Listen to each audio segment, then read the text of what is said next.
గుమ్లాపూర్లో CM సభ ఏర్పాట్లను పరిశీలించిన మంత్రి తుమ్మల. చొప్పదండి నియోజకవర్గం గుమ్లాపూర్లో రేపు జరగనున్న మున్సిపల్ ఎన్నికల బహిరంగ సభకు ముఖ్యమంత్రి రేవంత్ రెడ్డి హాజరు కానున్నారు. ఈ నేపథ్యంలో సభా ప్రాంగణ ఏర్పాట్లను మంత్రి తుమ్మల నాగేశ్వరరావు గురువారం దగ్గరుండి పరిశీలించారు. కేంద్రం సహకరించకపోయినా సీఎం రేవంత్ రెడ్డి ధైర్యంతో సంక్షేమ పథకాలను, రాష్ట్రాభివృద్ధిని నిరంతరంగా కొనసాగిస్తున్నారని తెలిపారు. రహదారులు, విద్య, వైద్య రంగాలకు ప్రభుత్వం పెద్దపీట వేస్తోందని పేర్కొన్నారు. పనికిమాలిన విమర్శలు చేసే ప్రతిపక్షాలకు మున్సిపల్ ఎన్నికల్లో ప్రజలు తగిన గుణపాఠం చెప్పాలని పిలుపునిచ్చారు. పంచాయతీ, ఉప ఎన్నికల తరహాలోనే మున్సిపల్ ఎన్నికల్లోనూ కాంగ్రెస్ అభ్యర్థులను ఆదరించి అభివృద్ధికి పట్టం కట్టాలని కోరారు. జిల్లా పార్టీ అధ్యక్షులు, స్థానిక శాసనసభ్యులు మేడిపల్లి గారు, పెద్దలు గౌరవనీయులు శాసనసభ్యులు రాజేంద్ర రెడ్డి గారు, అదేవిధంగా కరీంనగర్ నియోజకవర్గ ఇన్ఛార్జి రాజేంద్రరావు గారు, సుడా చైర్మన్ నరేందర్ రెడ్డి గారు, ప్రియమైన గ్రంథాలయ సంస్థ అధ్యక్షులు, అదేవిధంగా వేదిక మీద పెద్దలందరికీ నమస్కారం.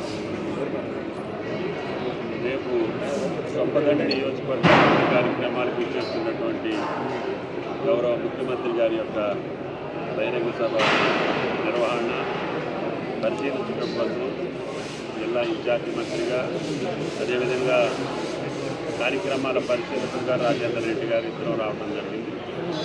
స్థానిక నాయకులతో సంప్రదించి నాడు మేడిపల్లి గారు చెప్పినట్టుగా ఈ మెట్ట నియోజకవర్గం చొప్పదండికి ఎమ్మెల్యే గారి కోరిక మేరకు ఆయన అడిగినటువంటి అన్ని విద్యా సంస్థల్ని రేపు శంకుస్థాపన కార్యక్రమాలు చేస్తున్నారు.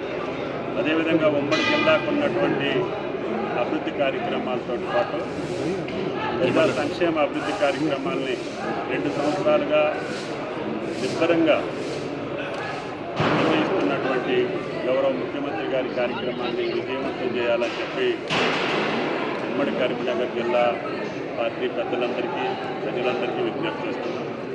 మీకు తెలుసు, కేంద్రంలో ఉన్నటువంటి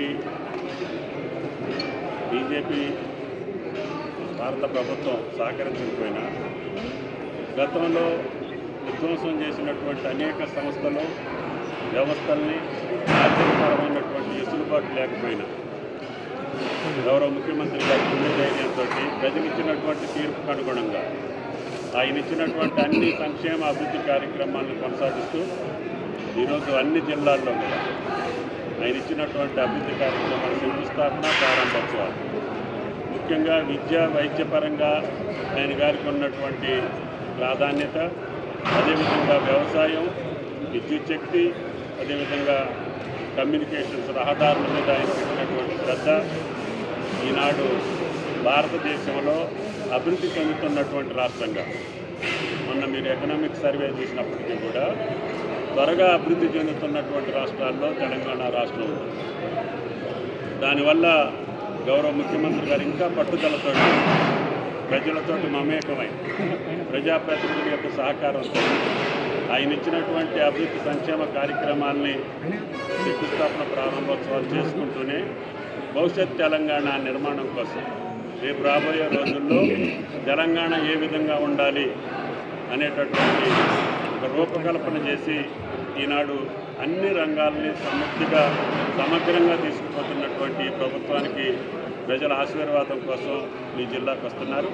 కరీంనగర్ జిల్లా వాసులందరూ కూడా పెద్ద ఎత్తున ముఖ్యమంత్రి గారికి స్వాగతం పలికి ఆశీర్వదించి ఆయన ఇచ్చినటువంటి కార్యక్రమాలు అనుభవిస్తున్నటువంటి, ఆస్వాదిస్తున్నటువంటి రాష్ట్ర ప్రజానికి, పనికిమాలి విమర్శలు చేస్తున్నటువంటి ప్రతిపక్షాలకు సరైనటువంటి సమాధానం చెప్పేటటువంటి విధంగా ఆయన గారు అసాధ్యం అనుకున్నటువంటి కాంగ్రెస్ పార్టీ అధికారంలోకి తీసుకొచ్చినటువంటి వ్యక్తిగా, దాని తర్వాత పార్లమెంట్ ఎన్నికల్లో విజయం సాధించినటువంటి వ్యక్తిగా, మొన్న జరిగినటువంటి పంచాయతీ ఎన్నికల్లో కూడా విజయ పరంపరను కొనసాగించినటువంటి వ్యక్తిగా, నిన్న మొన్న జరుగుతున్నటువంటి జూబ్లీ హిల్స్ ఎన్నికల్లో కానీ, కంటోన్మెంట్ ఎన్నికల్లో అప్రతిహస్తంగా విజయాల వైపు సాగుతున్నటువంటి కాంగ్రెస్ పార్టీని రేపు జరగబోయేటటువంటి మున్సిపల్ ఎన్నికల్లో, కార్పొరేషన్ ఎన్నికల్లో ప్రభుత్వానికి అండగా ఉండేటటువంటి, ప్రభుత్వం దగ్గర నిధులు తీసుకొచ్చి ప్రజల సౌకర్యాలకు సమకూర్చేటటువంటి అభ్యర్థులు గెలిపించమని చెప్పి కూడా కోరే అవకాశం ఉంది. కాబట్టి రాష్ట్ర ప్రజలందరూ గమనించాలి. ఈ రాష్ట్ర ముఖ్యమంత్రిగా ఆయన చేసేటటువంటి అభివృద్ధిని మున్సిపల్ కార్యక్రమాల్లో కూడా, కార్పొరేషన్లు, మున్సిపాలిటీల్లో కూడా మనం సాధించుకోవాలంటే ప్రభుత్వానికి, పార్టీకి అండగా ఉండేటటువంటి అభ్యర్థులకి గెలుచుకోవాలి. తద్వారా ఈ కార్పొరేషన్లు కానీ, ఈ మున్సిపాలిటీస్ కానీ అభివృద్ధి చేసుకునే అవకాశం తీసుకోవాలి. తద్వారా ఈ ప్రభుత్వం చేసేటటువంటి ప్రతి కార్యక్రమం నిరుపేదకు కావచ్చు, వ్యవసాయదారులకు కావచ్చు, కార్మికుడికి కావచ్చు, అదేవిధంగా విద్యా వైద్య రంగాల్లో పెద్ద ఎత్తున కొనసాగుతున్నటువంటి అభివృద్ధి కార్యక్రమాలు కొనసాగాలి అంటే రేవంత్ రెడ్డి గారి ప్రభుత్వాన్ని మనం స్వాగతించాలి, ఆశీర్వదించాలి.